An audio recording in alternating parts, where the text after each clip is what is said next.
2025년 7월 21일 월요일 매일 말씀을 함께 합니다. 오늘 하나님께서 우리에게 주시는 말씀은 창세기 1장 1절로 2절 말씀입니다.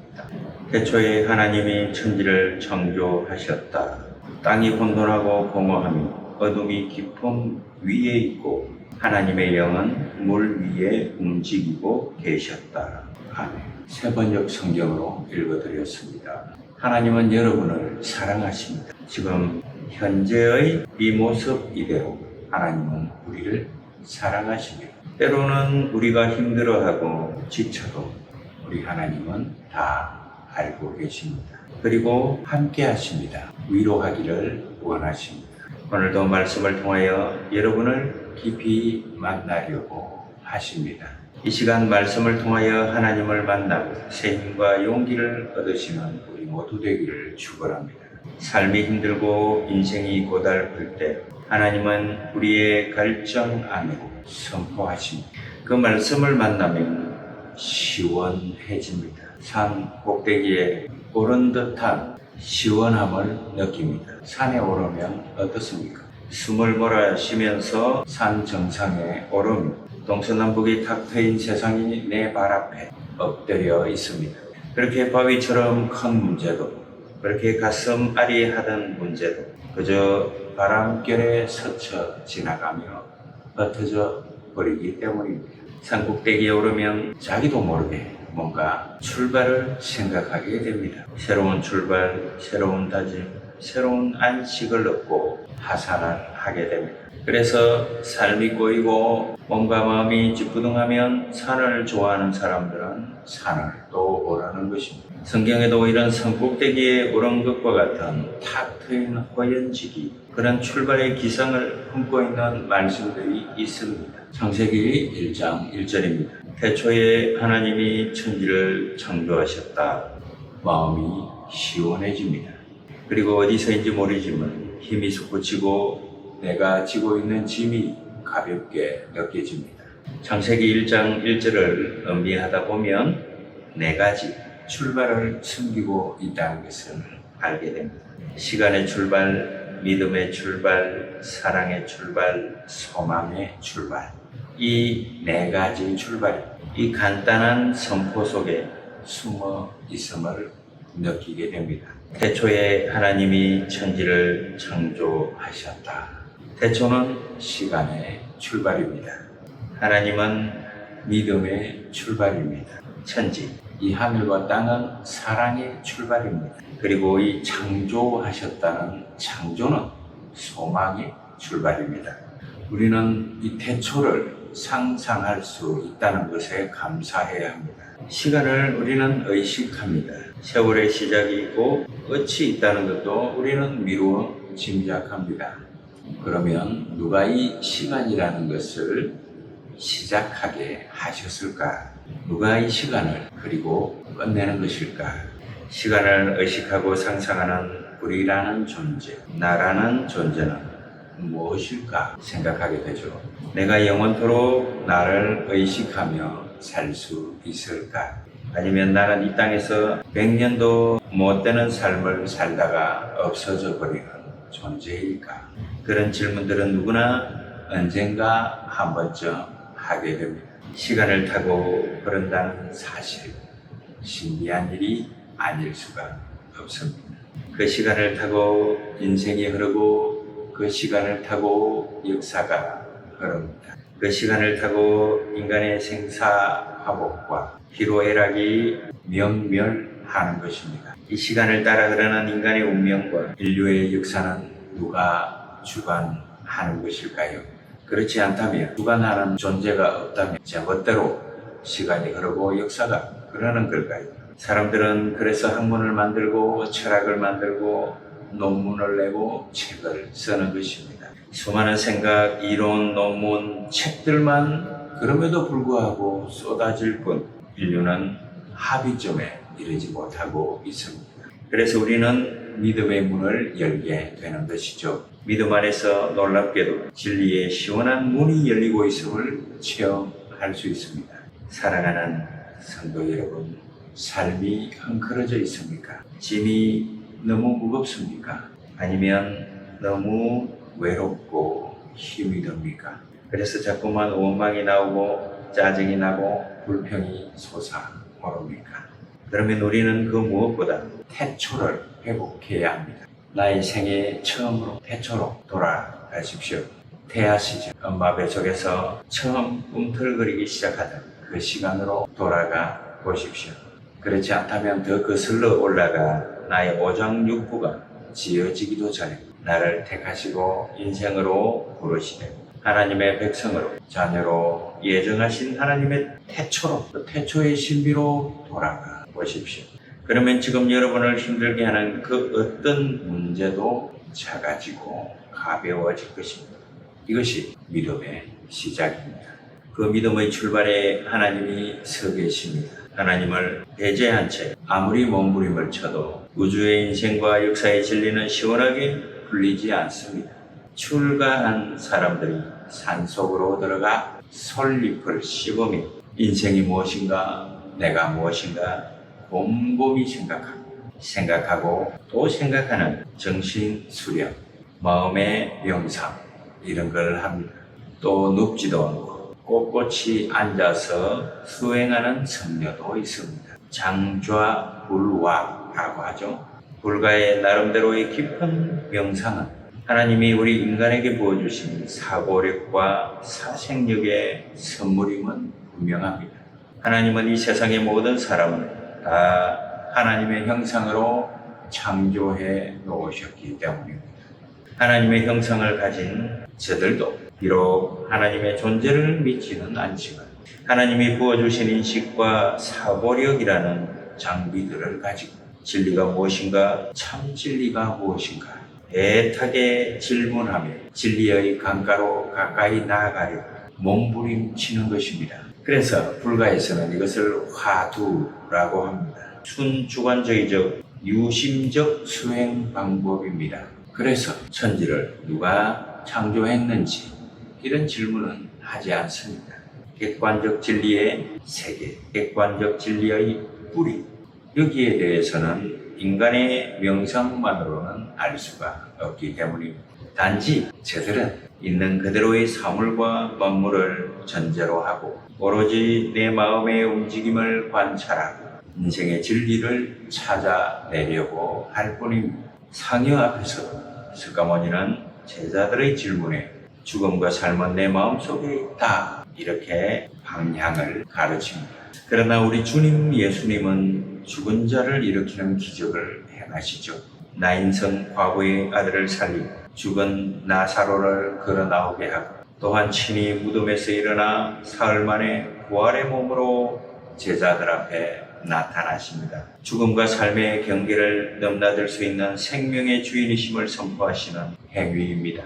마음의 천국도 말씀하시지만 객관적인 죽음의 자리에서 객관적인 생명의 자리로 변화시켜 주시는 힘이 있다는 것을 보여주시는 것입니다. 어쨌든 불자들은 하나님의 존재를 인정하지 않는 경우가 많습니다. 인정한다고 하더라도 그것이 중요한 것은 아니다 이렇게 전제합니다. 어디까지나 자기들의 마음이 중요하다고 생각하기 때문이죠. 그래서 자기들의 마음의 자리에 부처를 세웁니다. 그래서 심지어 부처, 석가모니를 하나님의 자리에까지 너무 높이 올려버리는 착오를 저지르기도 합니다. 여기까지 간다면 그것은 구약에서부터 하나님이 그렇게 진노하시던 우상의 자리에 피조물이요 인간이 석가모니가 서게 되는 것입니다. 사람은 그 누구도 하나님의 영광으로 경배를 받으며 우상이 되어버립니다. 본의가 아니라 하더라도 하나님을 대적하는 존재가 되어버리는 것이죠. 그래서 원시불교라든지 진정한 불자들을 만나 얘기를 들어보면 저들은 마음의 수도만을 이야기합니다. 그리고 부처에게 빌고 절하는 것 자체를 우상숭배라고 배격하는 것을 듣게 됩니다. 그래서 우리는 불자들에게도 복음을 제시할 수 있는 열린 창을 엿보게 됩니다. 그러나 현실적으로 대부분의 불자들은 하나님과 부처님 중에 어느 한쪽을 택일해야 한다는 강박관념에 묶여 있습니다. 그래서 하나님을 알고 깨달을 수밖에 없음에도 그래서 하나님을 창조주라, 조물주라고 인정하면서도 중요하게 생각하지 않는다는 것이죠. 더군다나 하나님이 하시는 말씀에는 귀를 기울이려고 하지 않습니다. 불교적인 시를 많이 썼던 시인 서정주처럼 임종 직전 한 해 동안 성경을 깊이 묵상하는 것은 하나님의 특별하신 은총입니다. 보통 불교권에 있는 분들은 부처님께 복을 달라고 비는 것으로 저들의 종교적 욕구를 만족시킵니다. 기복적인 만족에 그치기 쉽습니다. 나의 소원을 성취하기 위하여 부처님을 활용하는 것이죠. 저들은 예수님이 왜 오셔야 했는지 듣지 못하고 있습니다. 죄 때문에 하나님과의 관계가 막힌 것을 듣지 못하고 있습니다. 예수님의 보혈로 죄 문제가 해결된다는 소식을 듣지 못하고 있습니다. 예수님을 믿게 되면 성령 하나님이 오셔서 혼돈과 공허한 인생을 질서와 기쁨의 인생으로 인도해 간다는 소식을 듣지 못하고 있습니다. 하물며 장차 우리도 예수님처럼 부활하게 된다는 영생 복락의 소식도 제대로 듣지 못합니다. 이 시간 우리의 신앙의 행진을 점검해 볼 수 있기 바랍니다. 만일 우리가 하나님을 나의 소원을 성취시켜 주시는 분 정도로만 알고 있으면 우리 신앙이 저 불가에 있는 분들의 신앙과 조금도 차이가 없다는 것을 알아야 합니다. 우리는 복을 비는 수준에서 한 단계 더 나아가야 합니다. 하나님의 뜻대로 나의 삶이 변화되고 내 성품이 하나님의 성품처럼 되어가기를 갈망해야 합니다. 하나님의 뜻을 나를 통하여 이루어 드리기를 갈망하고 소망하는 단계로 조금씩 나아가야 합니다. 우리 인생의 주인은 하나님이시기 때문이죠. 하나님은 엘로힘이라고 히브리어로 표현합니다. 엘로힘은 한 분이신 하나님을 여럿의 하나님으로 동시에 표현하는 독특한 말입니다. 장엄 복수, 영광의 복수라고도 하는 단어로서 이스라엘 민족에게는 물론 여호와 하나님을 가리킵니다.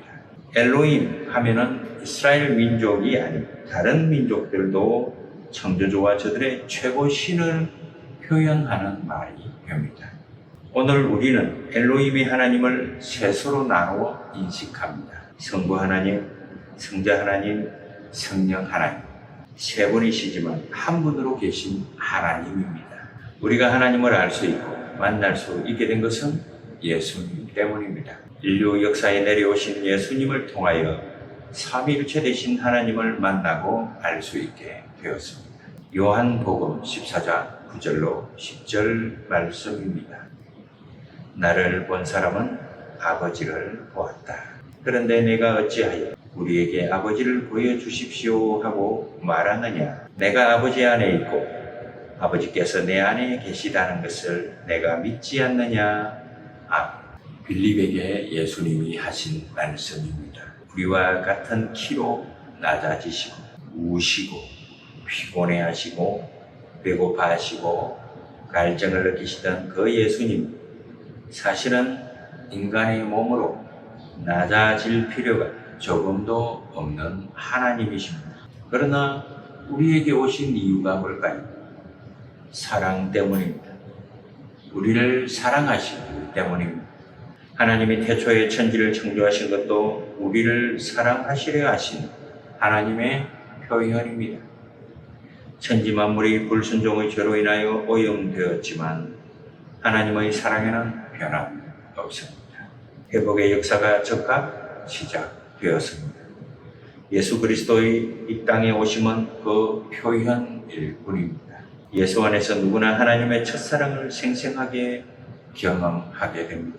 천지를 창조하신 하나님의 사랑은 예수 안에서 예수님의 보혈을 통하여 모든 죄악과 허물과 무질서와 혼돈을 해결합니다. 그러므로 십자가와 부활이라는 예수님을 통한 이 구원의 사건, 창조의 사건을 완성하는 사건입니다. 하나님의 사랑이 완성되고 창조의 사건이 완성되는 사건이 이 구원의 사건입니다.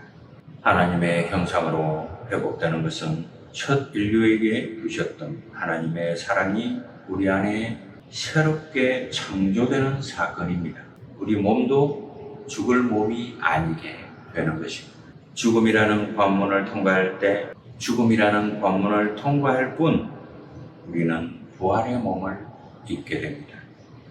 우리 영혼도 슬픔과 눈물과 통곡의 고통을 벗어버리는 날이 오게 됩니다. 하나님은 우리 안에서 시작하신 선한 일 능히 성취하고 완성하실 수 있는 전능하신 하나님이십니다. 여러분, 혹 생활 속의 염려나 걱정이나 또 앞날의 불안이나 두려움 때문에 고통과 답답함을 느끼고 계십니까? 우리에게는 언제나 등반할 수 있는 산이 있습니다. 창세기 1장 1절입니다. 태초에 하나님이 천지를 창조하셨다. 아멘. 하루하루의 삶이 하나님의 사랑과 권능이 태초처럼 신선하게 움직이는 그런 날들이 되시기를 축복합니다. 믿음과 사랑과 소망에서도 태초처럼 하나님의 첫 손길이 언제나 여러분 모두에게 임하게 되기를 축복합니다. 우상을 떠나시기 바랍니다. 어둠을 떠나십시오. 절망을 벗어버리십시오. 태초에 하나님은 변함없이 우리 모두를 사랑하십니다.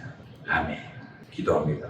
하나님 아버지, 태초에 하나님이 천지를 창조하셨다. 삶이 고달플 때마다 오를 수 있는 하나님의 언덕을 우리에게 주심을 감사드립니다. 태초로 돌아갈 수 있게 하심을 감사드립니다. 하나님을 바라볼 수 있게 하심을 감사드립니다. 하나님 사랑의 눈으로 나의 환경을 내려다볼 수 있게 하심을 감사드립니다. 우리를 창조하시고 구원하신 하나님, 우리를 영원한 나라로 영원토록 초대해 주심을 감사드립니다. 이 소망, 이 사랑, 이 믿음 붙들고 한 주간도 승리케 하여 주시옵소서. 주 예수 그리스도 이름으로 기도합니다. 아멘.